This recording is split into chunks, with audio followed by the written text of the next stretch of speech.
আমরা তো জামাত ইসলামের প্রার্থী ডক্টর রেজাউল করিম সাহেব তিনি এসেছেন। আমরা সরাসরি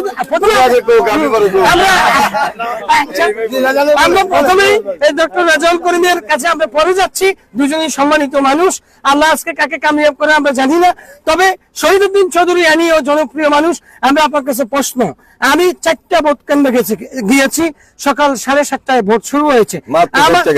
আমার ইতিহাসে আমরা 12-13টা ঘুরে ফেলাই আমি কিন্তু আমার ইতিহাসে এত ভোটার উপস্থিতি দেখি নাই। এই বিষয়টা কি বলবেন? আমরা দীর্ঘ অপেক্ষা, দীর্ঘ প্রতীক্ষার পর, আমাদের সকলের ত্যাগ তিতিক্ষার পর এই যে একটা ভোট পেয়েছি, এই ভোটেরই অপেক্ষায় ছিলাম।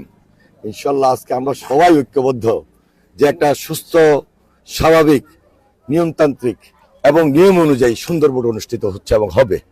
এটা আমাদের প্রত্যাশার জায়গা থেকে আমরা সবচেয়ে বেশি বলতে পারি। এই রেজাউল করিমের কাছে চলে যাচ্ছি।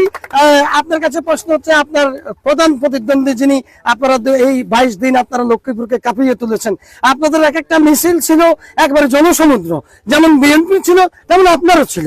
এই যে উৎসব জাগিয়েছেন, আজকে ভোট হচ্ছে, ফলাফল যাই হোক আপনি কি মেনে নেবেন? ধন্যবাদ। আসলে আমরা এই প্রতিদ্বন্দ্বী বলি না, আমরা বলি প্রতিযোগী। আমরা দীর্ঘ ফ্যাসিবাদের বিরুদ্ধে একসাথে আমরা লড়াই করেছিলাম এবং মানুষ যে 15 বছর এখানে ভোট দিতে পারেনি, আজকের এই উৎসবব্যঞ্জক অবস্থা হচ্ছে মানুষের সে ভোট দেওয়ার আকাঙ্ক্ষা থেকেই এটা অনেকটাই ঈদের উৎসবের মতো পরিণত হয়েছে। আমি আস্তে আস্তে বলতেছিলাম যে এইরকম ইলেকশনের আগে অনেক হত্যাকাণ্ড ঘটে যেত, আগে অনেক সহিংস ঘটনা ঘটতো। টুকটাক যেগুলো হচ্ছে এগুলো খুবই সিম্পল।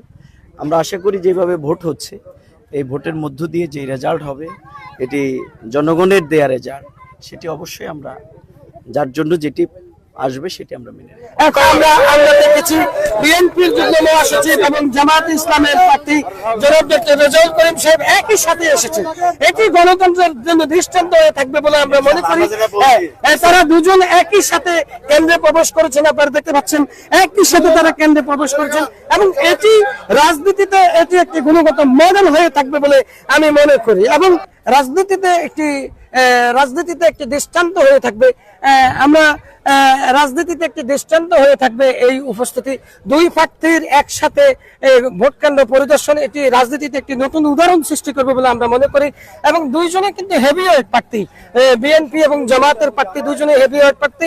এটি রাজনীতির জন্য একটি বড় ধরনের উদাহরণ হয়ে থাকবে বলে আমরা মনে করি এবং তারা দুজনে কিন্তু আশ্বস্ত করেছেন যে শেষ পর্যন্ত তারা শান্তিপূর্ণ পরিবেশে নির্বাচন করার জন্য তাদের চেষ্টা অব্যাহত থাকবে। আমরা দেখতে পাচ্ছি ডক্টর রেজাউল করিম এবং শহীদুদ্দিন চৌধুরী আনি দুজনে